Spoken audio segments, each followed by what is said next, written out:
Welcome to the REGENBRANDS Podcast. This is a place for brands, retailers, investors, and other food system stakeholders to learn about the consumer brands supporting regenerative agriculture and how they're changing the world.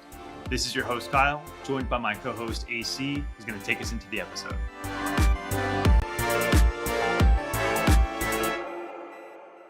On this episode, we have Jason and Kristina Walker, who are the founders and owners of StarWalker Organic Farms.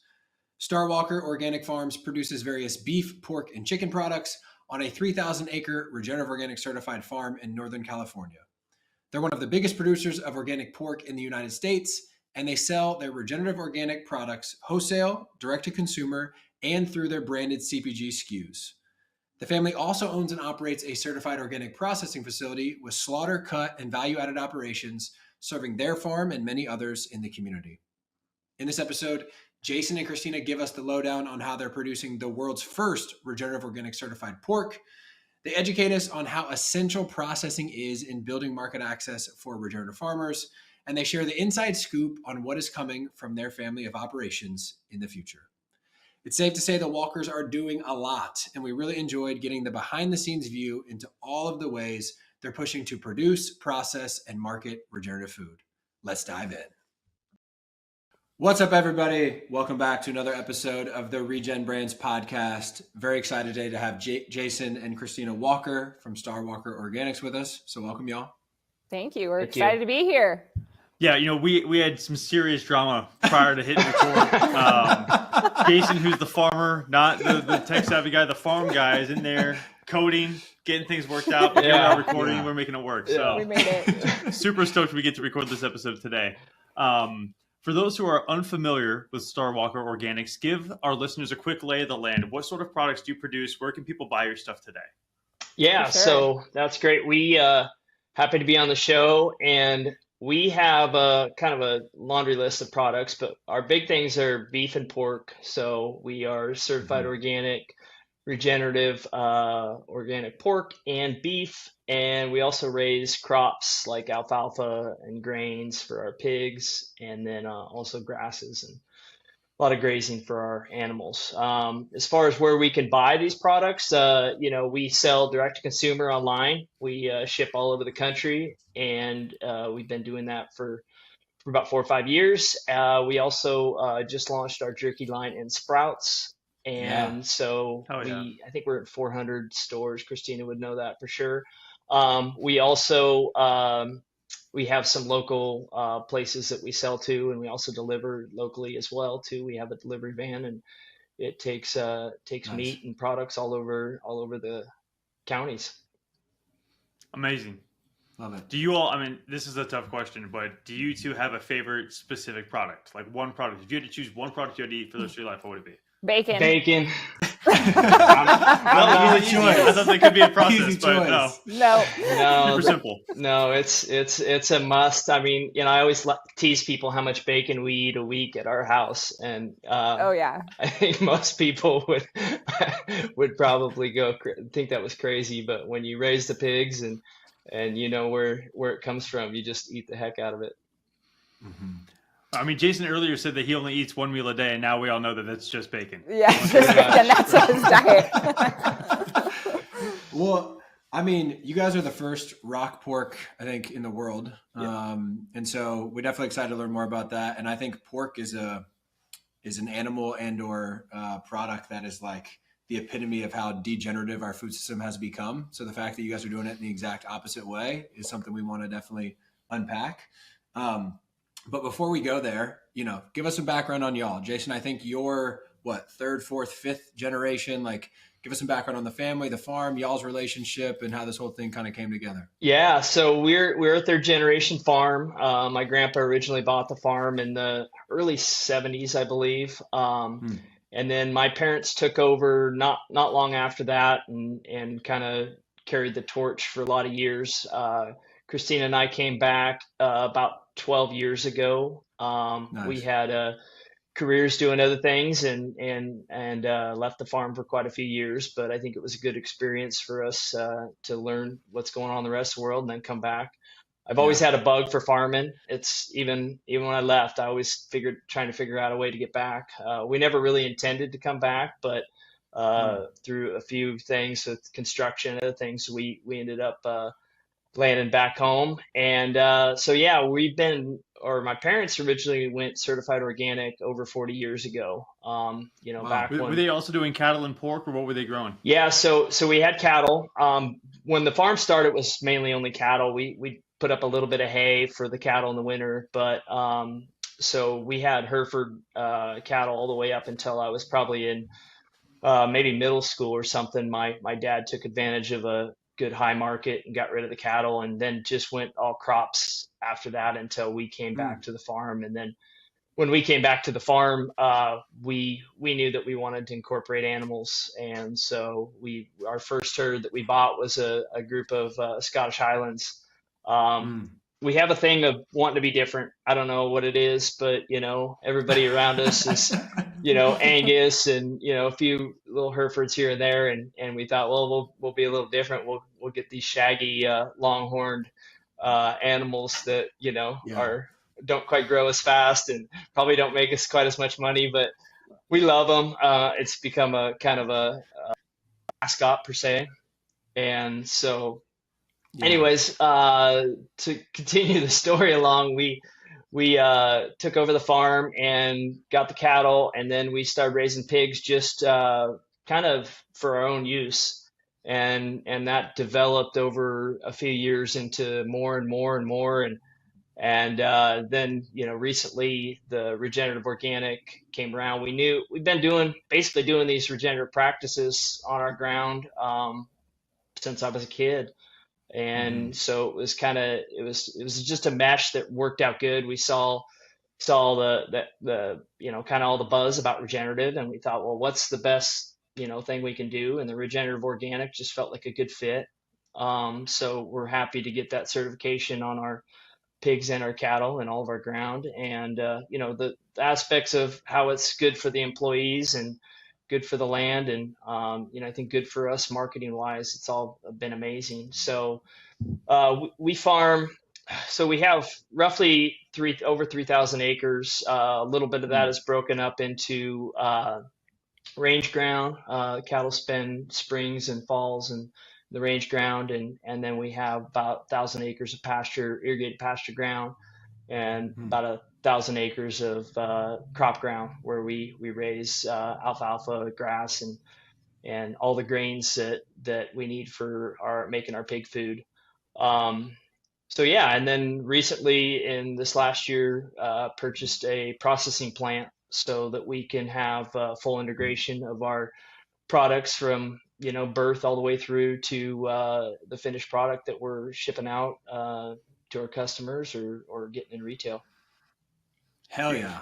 You guys are not doing a lot. You're just growing crops, that are feed. You're doing 2 types of livestock. You got a processing plant. Just a couple things going on over there. Just a few. Yeah, I want to hear from Kristina. Like, when did you get involved in the whole farming aspect? Because it sounds like Jason has some experience. 3rd, 4th, 5th generation. Kristina, what's your farm experience like prior to meeting Jason? Yeah. And how's that been? Yeah, so no farm experience prior to Jason, but we're high school sweethearts. So I remember back in high school, he was constantly on the farm, constantly working. He's like the hardest worker that I know. And so I was completely into business, fitness, health, dance. I'm a dance instructor. I've had a fitness center. I've had a dance studio, run a lot of different businesses. That was kind of my passion. Nice. And so then when we moved back and we decided to, I thought I was never going to come back to our hometown really. But when we decided to move back in 2012, I was excited about the farm life, the slower pace. Well, I thought it was going to be a slower pace, but we kind of picked up the pace. And so we moved back and I still, we had a fitness center actually in the Valley and then a dance studio. And so I had these other businesses. I did a lot of marketing, had always been into health and food and talking about, where your food comes from. What are you eating? So, but really never out on the farm doing, the hard work. That was kind of Jason's lane.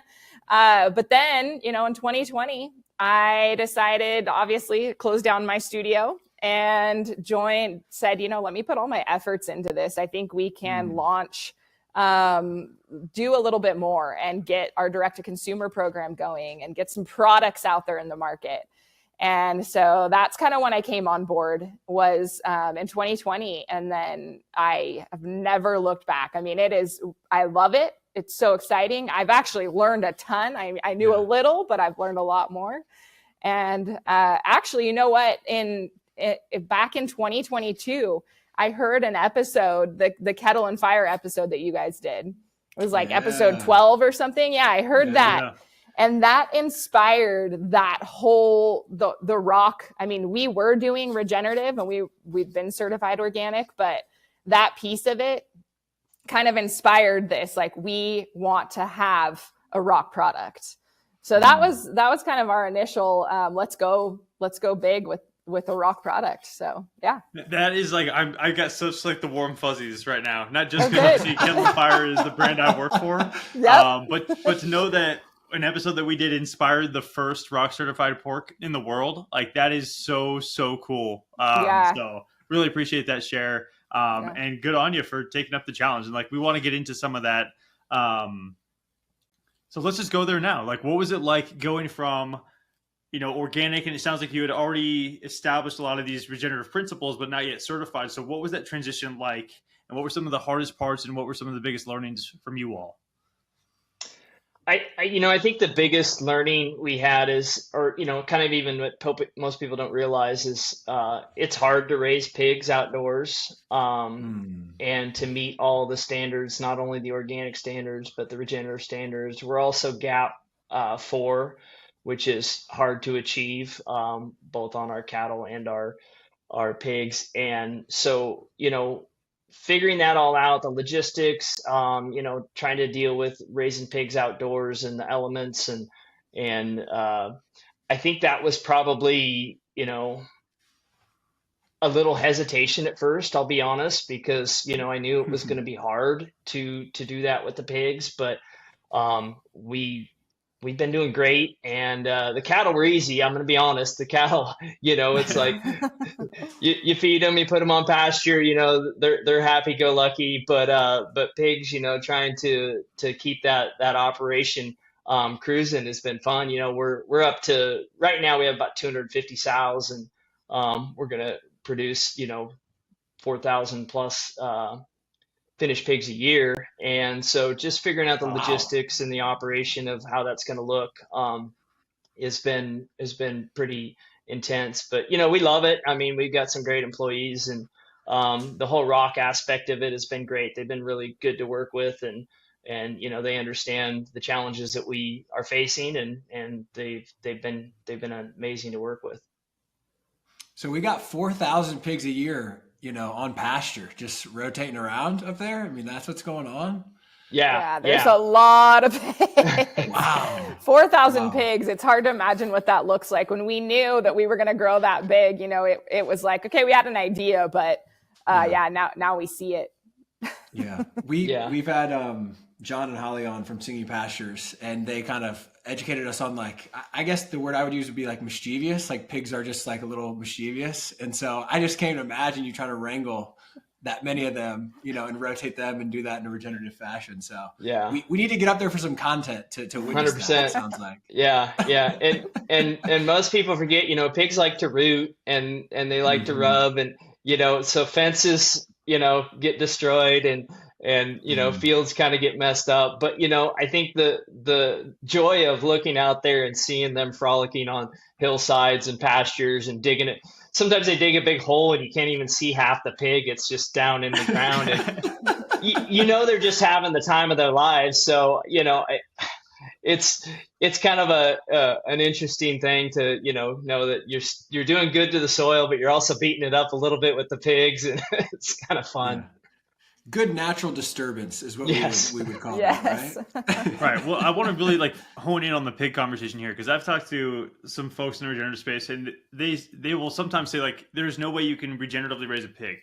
You know, and that's like not uncommon in this scene. And I think that idea is kind of insane because if it's an animal that lives on this planet, there is a natural ecosystem for it and it can have an ecosystem purpose and function. So let's get into some of the details. Like, what is it that you're doing differently that nobody else is doing that makes your pigs regenerative? And what sort of potential benefits come from or are bestowed onto the ecosystem because you have those pigs doing what they're doing? Yeah, bestowed was a weird word. I love when pigs are bestowing. That's a hell of a noun verb combo. Yeah. Only on this podcast. Well, a few cool things that we're doing, you know, so all of our crops that we raise here we make into pig feed. So we've got regenerative. So, I mean, we're doing good things on the land for where we're growing our peas and our wheat and, you know, all of our crops. So we got the regenerative aspect going there, and then that gets made into pig feed, and then we feed the pigs. You know, a lot of people, there's a misconception that you can just throw a pig out there on a pasture and have a pig. Well, you could do that. The pig would survive. You wouldn't ever make any money because it would take years to get it to weight and just. The bacon wouldn't taste very good. No, there wouldn't be very much of it. You know, and pigs are just made to eat grains, and they love to forage. They love to eat grasses. I mean, don't get me wrong, that they'll spend all day out in the field rooting around and eating stuff. But, you know, in order to get gains and stuff. So the great part is that we can use our own grains off of our fields that are all regenerative. As far as the pigs go, you know, we try to move them around. You know, we give them hillsides they can go rummage in the brush and you know, pick around for roots and whatever else pigs like to eat.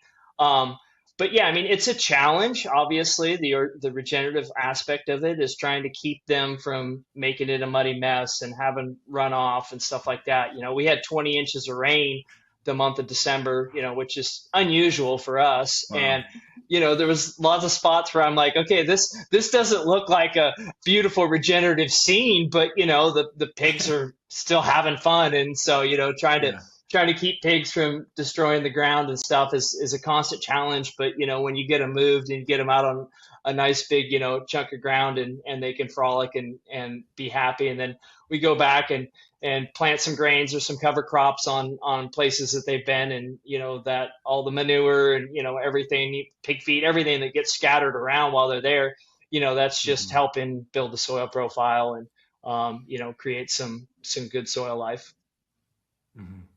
So you got to bring them food and water though, too, wherever they're going, right, Jason? And that's just, there's like a big trough kind of deal. Like, I'm assuming that's kind of labor intensive and hard at times. Yeah, most of the time we try to set up permanent water troughs. So we have insulated waters and we put them on concrete pads and so then they can come to them year round.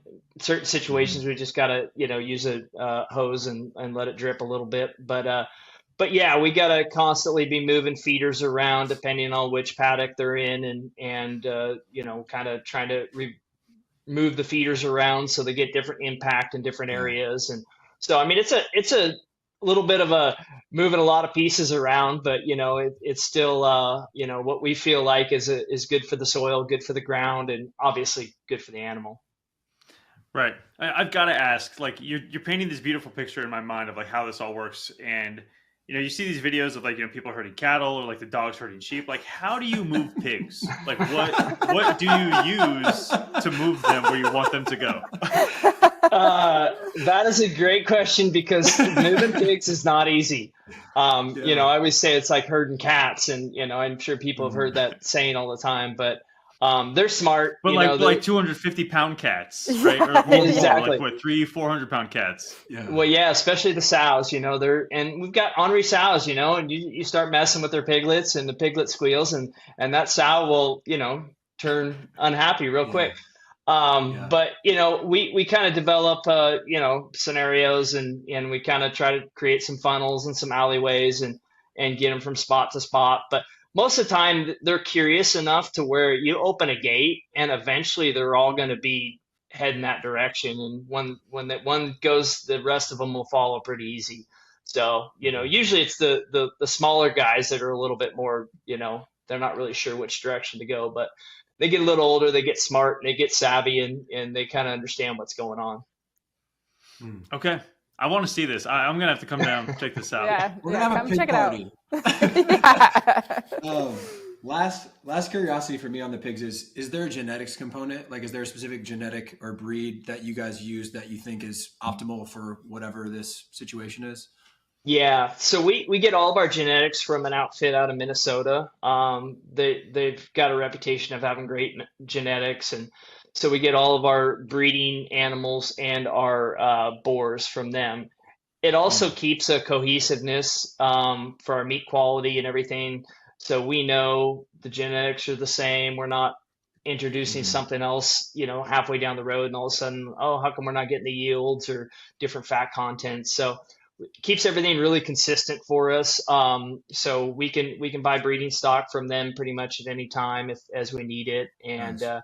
we can also buy artificial insemination stuff because we do a lot of that after we breed. We try to do all natural breeding most of the time, but sometimes depending on the group and how many boars we have to AI as well. Yeah, a lot going on with the pigs. The genetics question also triggered, like, I want to go back to the cattle. Like, other than that breed just being incredibly cute and having beautiful feathery hair that Kristina can use for marketing content, was there any other like business reason for that decision? And have you found like any other differentiation other than just it's obviously the coolest kind of type of cow there is from a aesthetic perspective?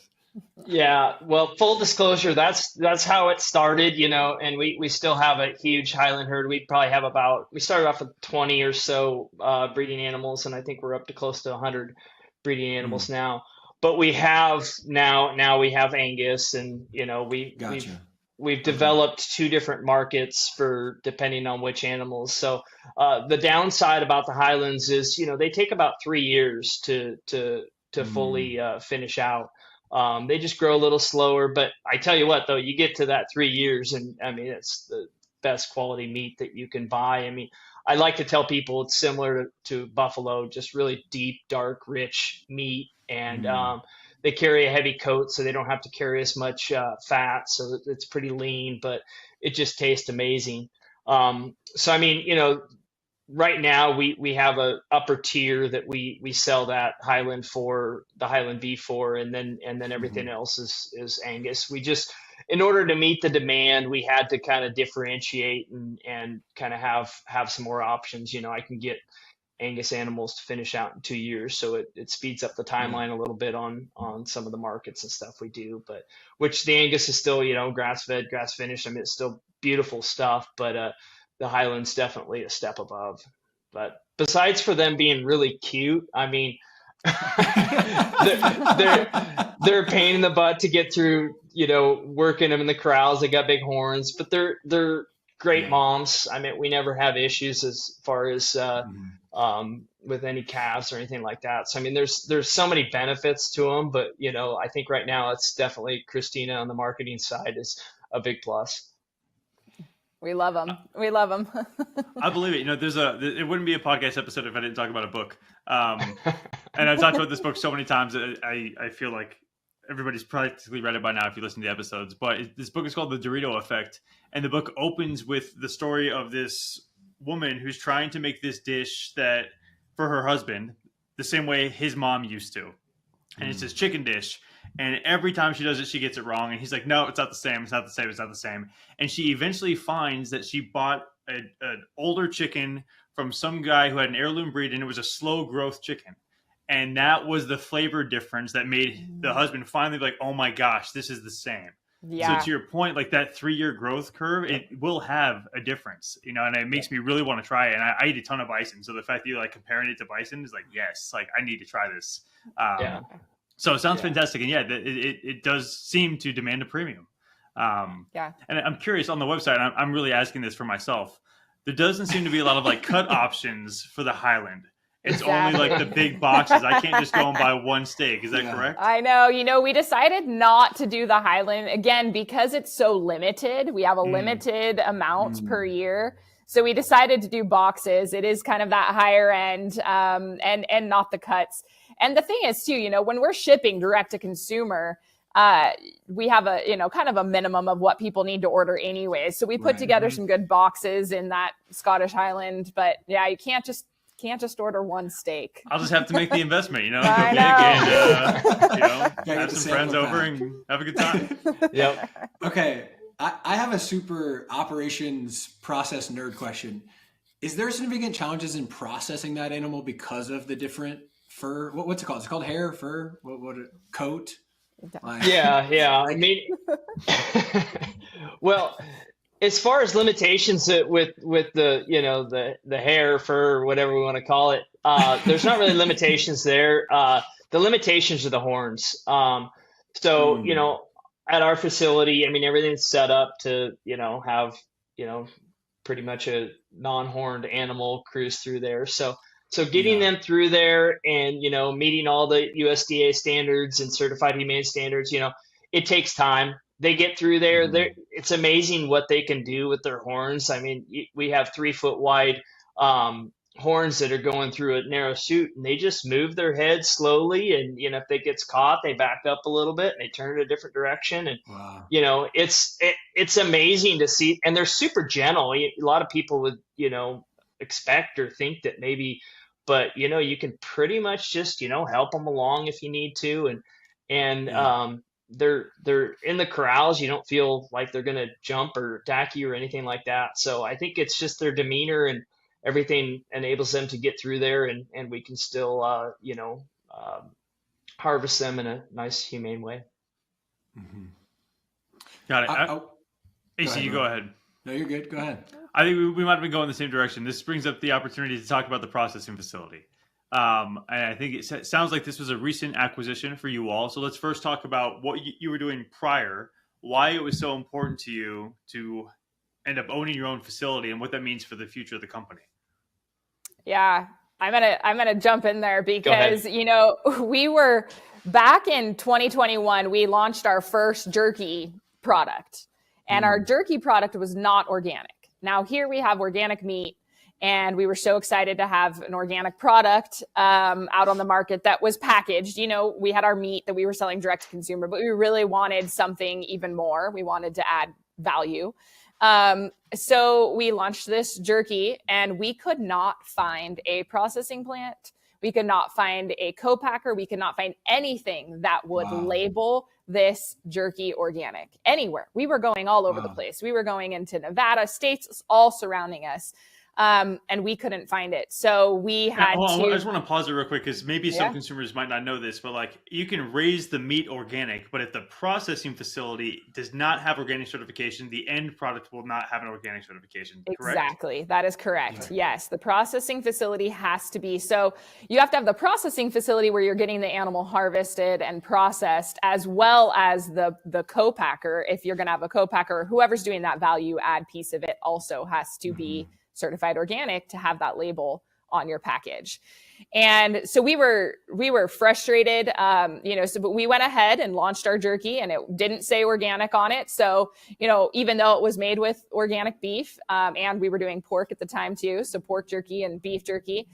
And that was frustrating. And we knew at that point that we had to figure out something with the processing plant. On top of that, we were also going all over just to get our animals processed as well. We were driving, 4 to 7 hours trying to get our animals processed. Wow. And we went to, I would say, 3 to 5 different locations. Like within a year, we would have to go to different spot. This place would be booked. Okay, now we're heading north, 4 hours or, all over the place. So this was super frustrating. We had a lot of, major opportunities and contracts coming our way where we could take them on. We could scale, we could meet the demand, but we couldn't get it processed. That was our hang up. So we knew right then that in order to scale and move forward with the direction that we wanted to go and hit some of our goals, we had to build our own or find our own, buy our own processing facility. So in 2023, we actually found a piece of property, and we thought we were going to build. We had a consultant come down. We were planning. We were in the planning stages, and we were on the property, which actually happens to be right next door to the processing facility that we have now. But that processing facility that we have now was actually, it was closed down at the time, but we had heard it was going to reopen. And so we were over there, we were outside, planning the whole thing. And the consultant that was with us, he looked over and he's like, there's a nice, gorgeous, huge processing facility right there. Why would you build? And we had said, we had already talked to them once. They weren't, they're going to reopen with their brand. We need to do something. And they weren't doing pigs at the time either. So we knew that they weren't going to do pigs. We had to figure out something for our pigs. And he said, before we go into this whole thing of building this, why don't you go over and talk to him one more time? So Jason said, yeah, let's make that happen. He went in, talked to them, and they said, you know what? We are ready to sell. So Nice. We were able to acquire the processing plant that was already built, gorgeous facility, had a whole value add section. So we knew that we were going to be able to do our own jerky there as well. So not just the kill and the processing, but actually be able to do our value add products.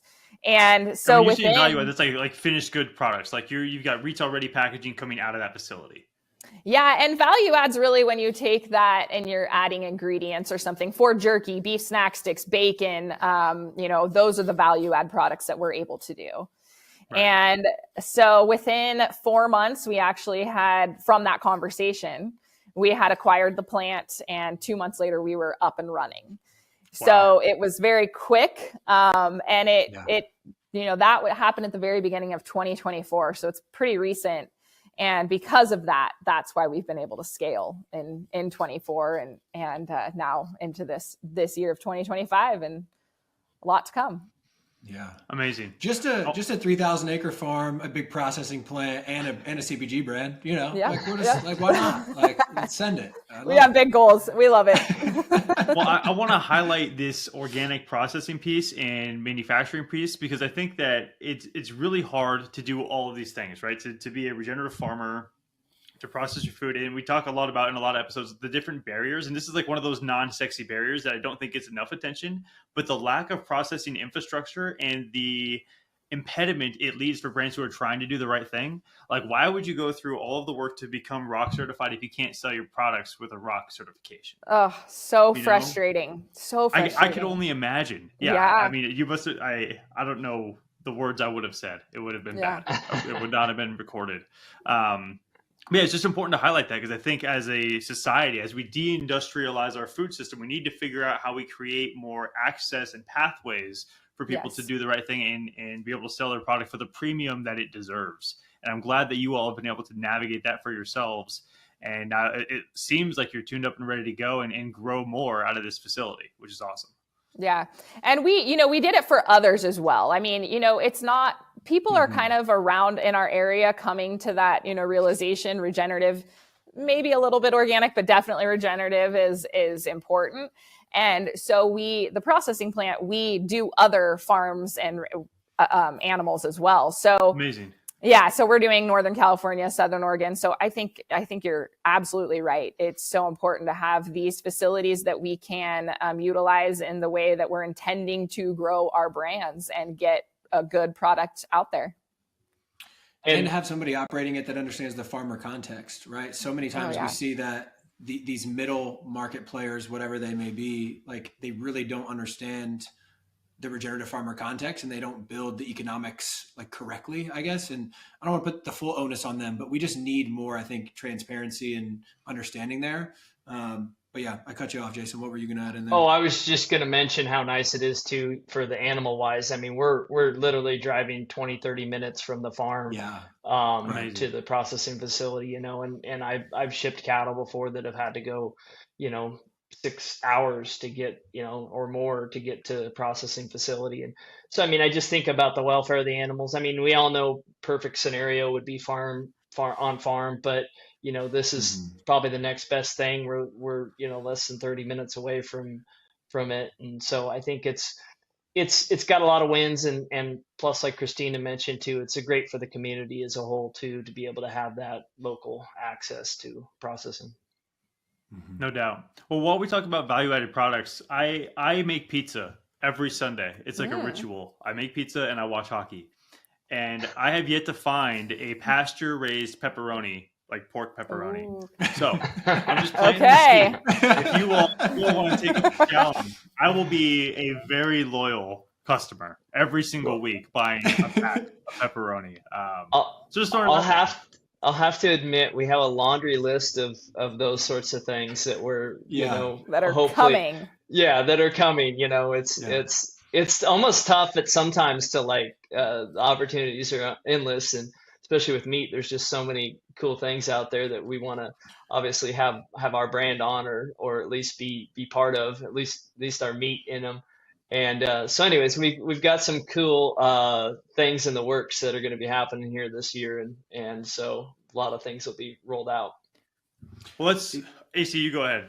Yeah, no, it's a great segue, and I think y'all have had a lot of different things historically, and you have a lot of options in what you do moving forward. So this is going to be a dense question, but could you take us through by channel what the market outlets for these products has historically looked like and what you are building towards in the future? Historically on the wholesale side, it was this, and then we did D2C, and now we're kind of doing branded retail stuff that's going to be, in retailers like Sprouts, right? Break that down, what that evolution has looked like and where you're going in the future. And then we can dive in specifically to kind of growth strategy in each one of those maybe. For sure. Yeah. So, it started off with that, we were selling wholes and halves, that's really what it started off with, just, wholes and halves kind of. And then we went into direct to consumer and we decided, we want people to be able to have options. So we offered everything. We have so many SKUs on our website and all the cuts, beef and pork. So, and then obviously from there, it is just that D2C, all of those products. We knew we wanted to add value. So that's when, the jerky came in. And then it was getting into retail and a little bit, we talked about private labeling, doing some private labeling too. And we had a big pork contract that came in for deli meat for ham. And it's one of the second largest deli meat companies out there. And they were looking for domestic organic pork. They couldn't find it at scale. And they said, are you guys willing to scale bigger so that we can buy this domestically? And that's what enabled us to, do what we're doing now, that we said yes. As long as we had a processing facility, we knew that we had to have that piece of it. But once we had that, we said, yes, let's get this contract going. And we were able to scale that portion of it. But then that also gave us a whole nother kind of puzzle to solve, was now we have the rest of the pig that, what are we going to do with that? Because we have a large amount of that as well. And we knew that we wanted the best, something you couldn't get anywhere else. The organic pork piece of it, we knew domestically, there's not a lot of that here. So that piece, but the rock part of it, when we brought that rock certified, we're able to label it rock. That's awesome. So that piece of it. And then we have a lot of products that we're doing from there. So our bacon, we're going into retail. We're doing a few fresh programs, and then also just packaged programs as well into retail. And a lot of the retailers, we're in about 10 retailers right now that have our jerky, but with the pork and the beef, we're actually moving into some of those retailers with our beef and pork. Now, the cool thing is that because we are so different, we're in this kind of area right now where we get to really make some decisions of where we want to be, because we have a lot of restaurants coming to us. We have retailers coming to us. And when you were talking about the piece of, the processing facility and how that's a hang up for, the farmer and getting that product to the consumer, we've learned now being in retailer that's in so many areas. I mean, even with your broker or with your distributor, getting into retailer, I mean, there's so many different pieces of that. And the people who don't understand the farmers, the people who are growing the food, the people, that relationship needs to be cultivated more so that these products can end up in the hands of the consumers, because the consumers, I think, want them. the farmers are willing to raise them this way. So we have to figure out how that middle ground can happen a little smoother. And so that has been the piece of it where we're navigating now, trying to figure out, are we going into more retail? Are we going into restaurants because it's a little bit easier to work with those bigger restaurants because they want the product? And so that's kind of where we're at right now is making those decisions. But I think we're always going to be in retail in some capacity. And we have a lot of products coming out, so those will be going into retail as well. But yeah. Well, it sounds like there's an overwhelming amount of opportunity. Yes. Plus with the two primary animals, and I think I've also seen chicken on your website as well. Yes. So maybe a tertiary animal as well. Sounds like you all have a lot on your plates, obviously. And if I can share any quote wisdom, and this is all what I've learned from other folks that we've had on the podcast, I've never had to make any of these decisions myself, but we have had a handful of brands talk about their experience in food service and how that channel is, to your point, lower barrier to entry and can help to fund some of the deep pockets you'll need for retail. And that seems to be a relatively, I don't want to say it's like every episode, but there's been a good handful of brands who have done that, and they seem to be some of the most financially viable regen brands out there today. So just sharing that little tidbit that we've been fortunate enough to learn from others in that space. For sure. And that's the exciting part of it too, is that there's options. And so I love that input because that's kind of what we're seeing already. And we have some really big partnerships that are coming up with restaurants, and we're excited about that.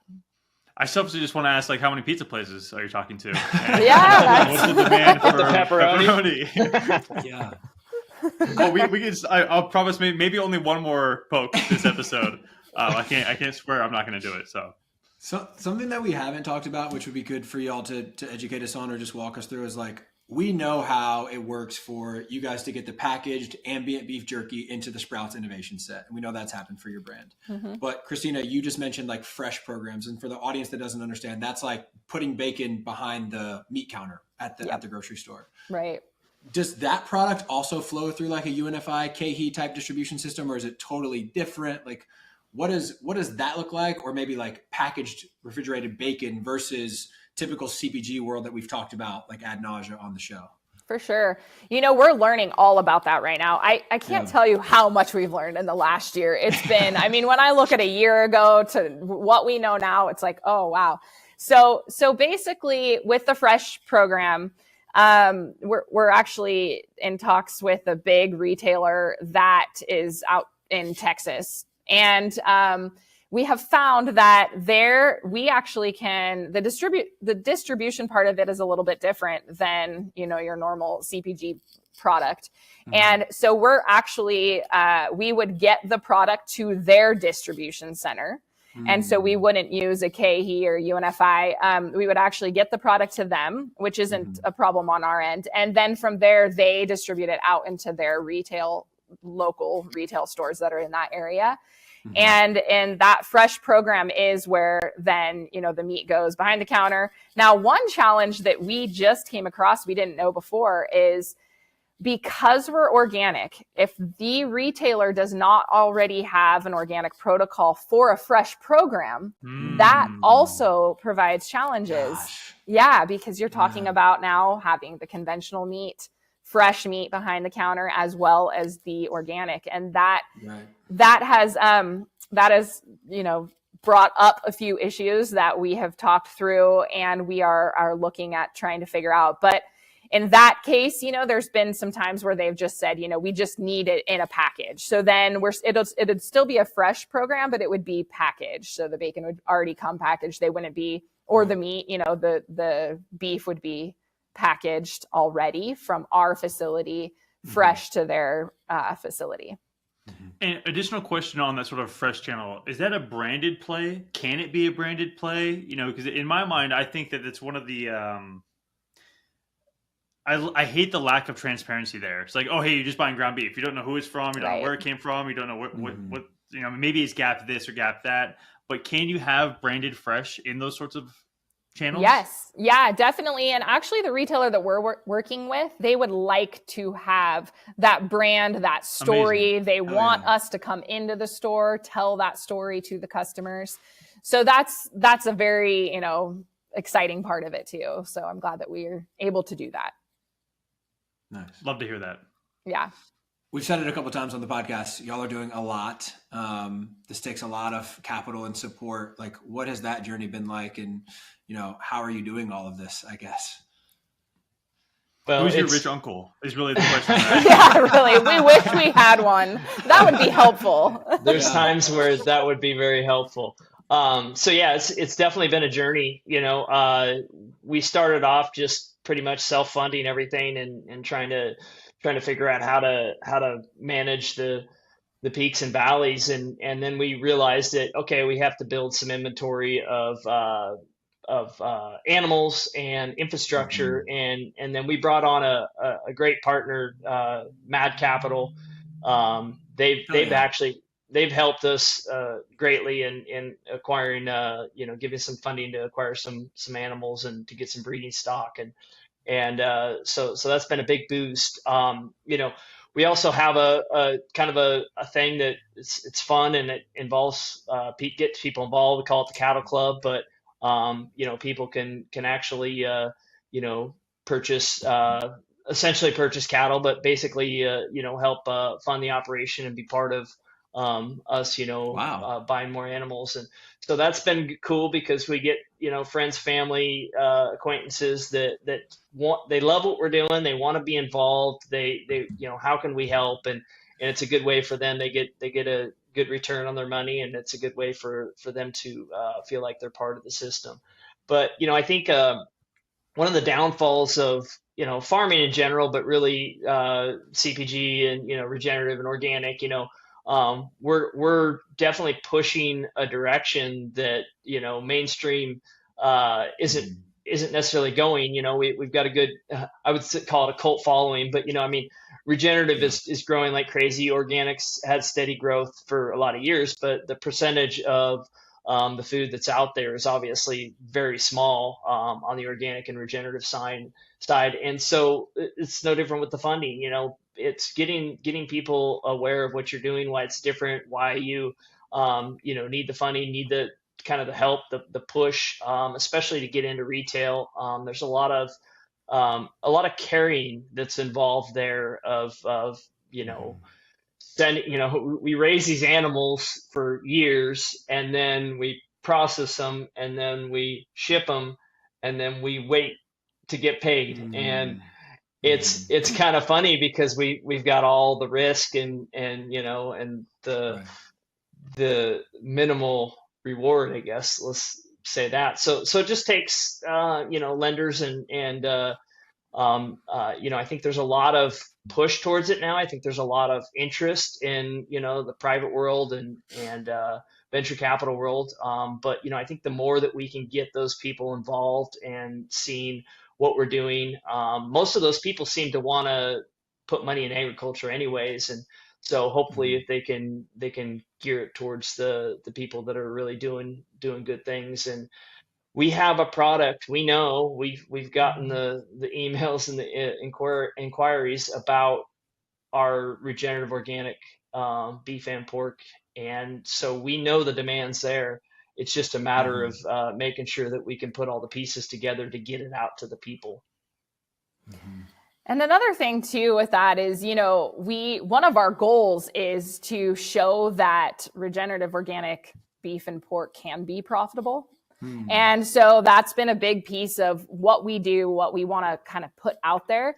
And it reminds me, Jason and I talk about this all the time, but Jason's dad had this sign up in his office that said, if I had $1 million, I'd keep farming until it was all gone. I mean, that's kind of, out there. And I remember seeing that when I was younger and thinking like, oh man, like that doesn't sound good. Right. Like, should we not be in farming? And I think sometimes like that is the perspective of it's expensive to be a farmer, and how can we change that mindset for not only like the consumers and the people that are out there, but for the farmers too.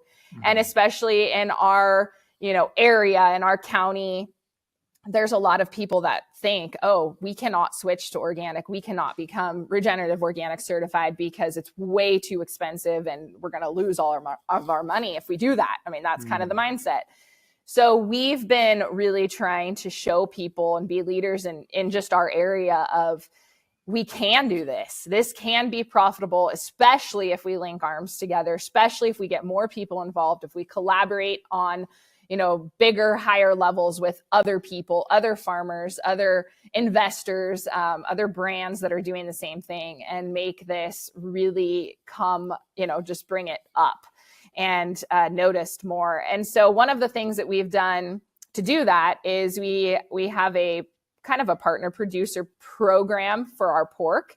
Nice. And because we have these larger contracts for rock pork or organic pork, which we can talk about more. But, the thing is we can actually go ahead and get these other farmers involved that maybe wouldn't have done it before and give them the blueprint. Here's what we did. Here's how we, from all the way from buying your sow, buying your breeding herd, to raising them all the way through. Hey, we'll give you a contract at the end of that time. When your pig is ready to sell, we'll buy that pig from you because we have these contracts and we can put it into our contracts. And so it's kind of just a win-win situation. We're holding their hand saying, hey, we've done it and we'll do it with you. So that's what we're doing right now on the pork side. And we have had people interested. People are starting to become partner producers with us in our area. And that's kind of one of the ways that we're trying to change the mindset a little bit. And hopefully that will grow. There's a lot to unpack with everything you two just shared. And I think it's all super, super important. First and foremost, Jason, really appreciate you shedding light on the funding difficulties. And, obviously we talked to a lot of startup brands, and raising money for a brand is we talk about it a lot, but to do it with processing and farming and a brand all at the same time, I can only imagine what that must be like. So really appreciate that share. And you're spot on. And you missed one critical detail. The first time you ship product to retail, it's free. You don't even get paid for that. Then you have to wait to get paid. True.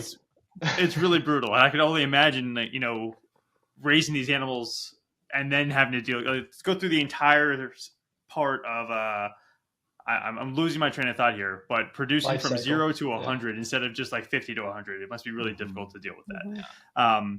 Kristina, I really like what you talked about, highlighting the community aspect and how you're bringing these opportunities to other potential farmers in the community to say, hey, we've done this. We're going to help you do this. And potentially sharing some of the demand that you all have received, which is really, really cool.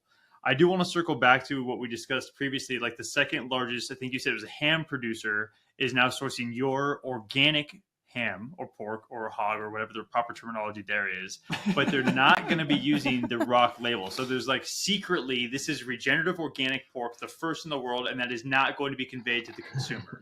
Correct? Exactly. It's frustrating. It's kind of this thing where it propelled us to be able to do this. So we're excited and we're grateful for that, right? Mm-hmm. But they're not going to be using the rock label. So it's just the organic pork that they wanted.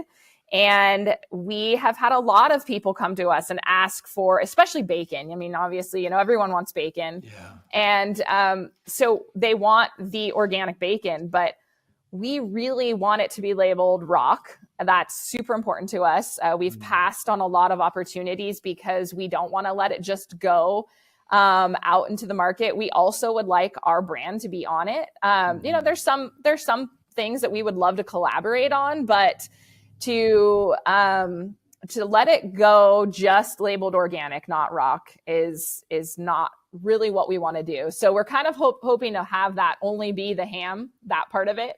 The rest of it, we're hoping we'll have that rock label on it. Yeah, that's super tough. And I'm curious, from the and I don't want to poke too hard and have you share more than you should, but why are they choosing not to share regenerative on this? Because in my mind, why wouldn't you make this seem like the best possible product that it is? Do they just not see the value in that term right now? Is it too early? What's their thinking? I think that they were looking to find an organic producer domestically to replace, something that they were buying internationally.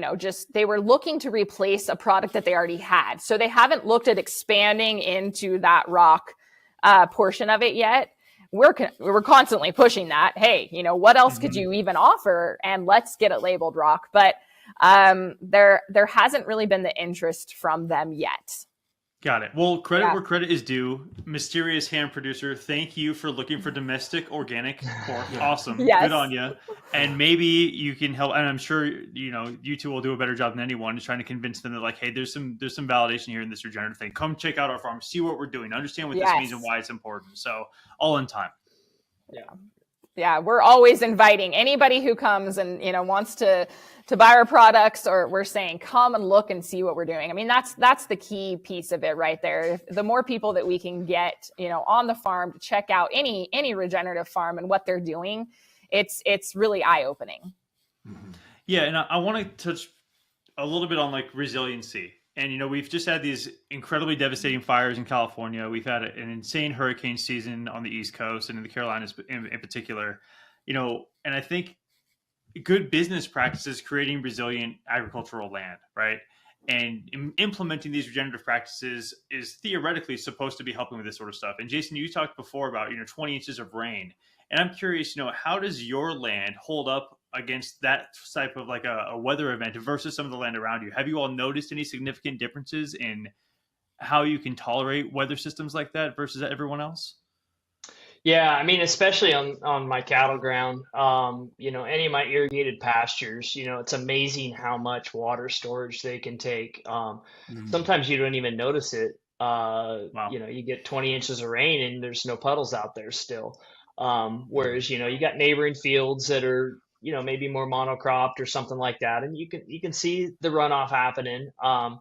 So I see that a lot. I don't think we're not in a heavy corn or soy or even a heavy tillage area. It's a lot of more permanent crops like alfalfa and pasture and stuff like that. So we don't see terrible things like I know happen in the Midwest.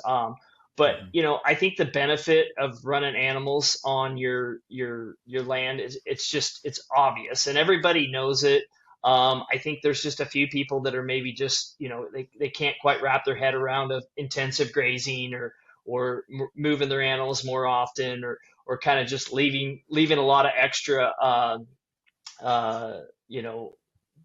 overburden and stuff when you're grazing, because that all helps with the soil, helps with the, microzoa and everything in the soil, just creating this ecosystem. And so I think slowly people, even neighbors, they look over the fence, what are you doing? Every time I do a cover crop or every time, we do something that's a little out of the norm of the area, everybody's kind of making notice and keeping tabs. And I see people that, maybe steal some ideas that we've been doing, but, I'm more than happy to share all that information. We talked earlier, but, it's like, we're an open book, we've been to lots of seminars and meetings and stuff. And it's like, I'll tell people all the good, the bad, and the ugly of what this is. But ultimately, our goal, especially with the regenerative, is, we want this land to be here for generations, and we want to create a good ecosystem in the soil. And I think we're doing that with the animals is really the best way to do it. Well, I'd love to hear that what you're doing is kind of creating a regen curious community, people poking their heads over the fence and like that. You mentioned you wanted this land to be here for generations. So let's talk a little bit about the future. We've been talking about this a lot, but what is next? Are you all hoping to get access to more land? Are you focusing on these different channels? Is it more product innovation? Like, do you have a plan for like what's to come in 2025? What you're hoping to achieve in 2026 that are like hard concrete? Can you share any like new products that will be coming to market soon with us? I'll stop asking more questions because this has gone on for a while, but just tell us what you got planned. Well, we're always looking at expanding. It's kind of, I don't know if we call it an addiction, but I love seeing when stuff comes for sale or for lease. I love seeing the potential. I love buying animals. I mean, we're constantly buying cattle and expanding pigs and everything. And so I get excited about that. It really, not that I need to have, 100,000 acres, but, I love seeing ecosystems Jason, change. I want you to have 100,000 acres, man. I need it. I need you to have that. I might we not. would take it on. My hair would get even grayer than it already is, but we enjoy it. We've got a great team, and so we're definitely prepared to be able to take on more. But I think expanding not only our livestock and our land operation. I mean, our big thing is obviously expanding our SKUs and expanding what the capabilities that we can pump out of our processing plant. And Kristina and her team on the marketing and distribution side, I mean, they working on this stuff constantly every day and bouncing ideas off of each other. And so, I mean, I'll let her share some more, but I mean, they do an amazing job. It's my job's pretty, not easy, but I just get to be outside all day and grow grass and grow animals. And then she's got to figure out a way to get this out to the world and, really, make this process work. But, she can share some of the stuff we got coming out. Yeah. I mean, always expanding for sure. I mean, I think every night, if we get a chance to get a walk in together, that's what we're talking about. We're talking about what's coming next. And there's a lot of things coming. One of the exciting things it's coming here in the next couple months is we are going to be launching our beef snack sticks and, our pork snack sticks. We are also going to be doing, a fermented version of our beef snack sticks. We're also going to do for all of that. Oh yeah. And, they're going to be labeled rock, which is so exciting. And then we will also be doing, an ancestral blend snack stick as well. Nice.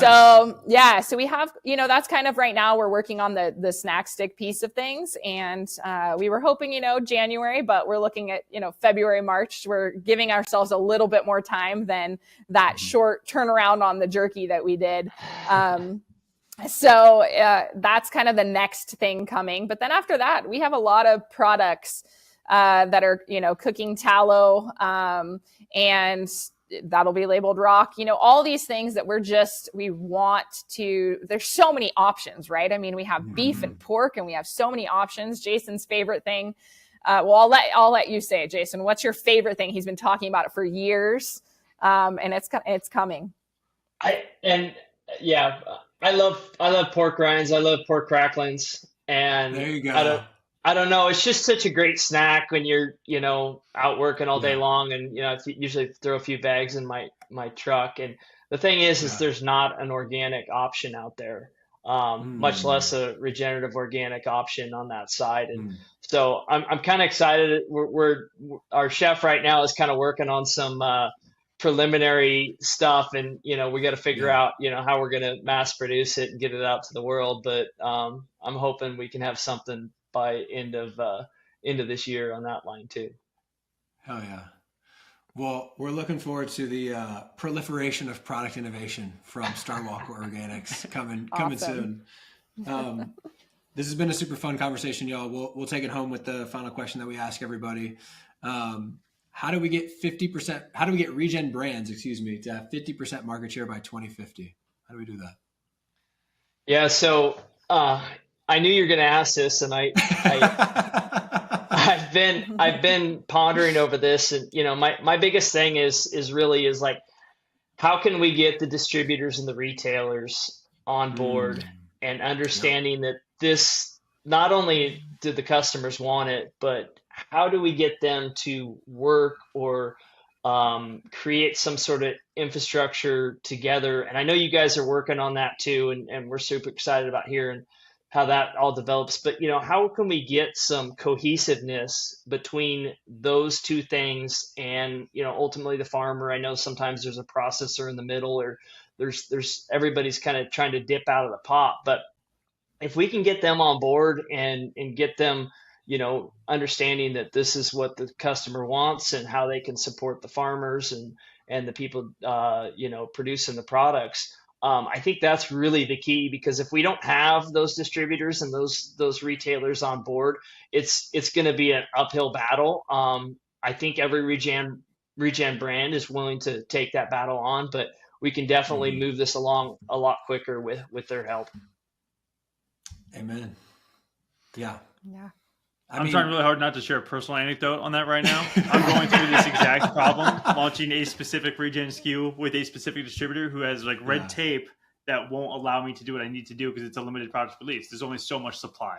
Yeah. Right. So to your point, we run into these non-sexy hurdles that make it really difficult to get these very well-intentioned products to market. And if we don't get them to change some policies or some, remove some red tape, it's going to be really, really hard. So I think you're spot on. It's a big call out. Yeah. I mean, we started the podcast to try and get more airtime for this narrative around needing to create market demand, because we felt like that was missing from this whole regenerative conversation, and brands are at the nexus of that. And underpinned this whole conversation was y'all had this one specific brand that gave you this pork contract that really opened a lot of the doors that are now kind of sprouting to all kinds of other good stuff. And the next level of that is these distributors and retailers, where it's like, we can say that they're supporting, air quotes, regenerative as much as we want, but until there's a real economics, like in those supporting mechanisms, wherever they are, that are making it all the way back to the people that are actually doing the work on the ground, like what are we actually doing? So yeah, exactly. I don't know. There's not an easy fix there, but we'll keep all chipping away at it together, hopefully. Yeah. The more that we can do that. Sorry, go ahead. I cut you off too early. Well, I appreciate everything you guys are doing on your end as far as, with the podcast and some of the things you're starting up. And I think that creating a community, it's not what you know, sometimes it's who you know. And so creating those connections, if we can all work together, we're going to move this needle really quick. Mm-hmm. Amen. No doubt. Yeah. Thank you both for being here. Anybody who's interested in purchasing some product, in particular the Scottish Highland beef and soon coming pastured pepperoni, check out StarWalkerOrganicFarms.com. Beautiful website. I can't wait to order some food. And again, thank you both for everything that you're doing. Really, really cool stuff. Thank you so much. It was great to be here. And we love everything you guys are doing too. So thank you. Thank you for all your work. Fun conversation. Thanks, y'all. For transcripts, show notes, and more information on this episode, check out our website, regen-brands.com. That is regen-brands.com. You can also check out our YouTube channel, Regen Brands, for all of our episodes with both video and audio. The best way to support our work is to give us a 5-star rating on your favorite podcast platform and subscribe to future episodes on Apple Podcasts, Spotify,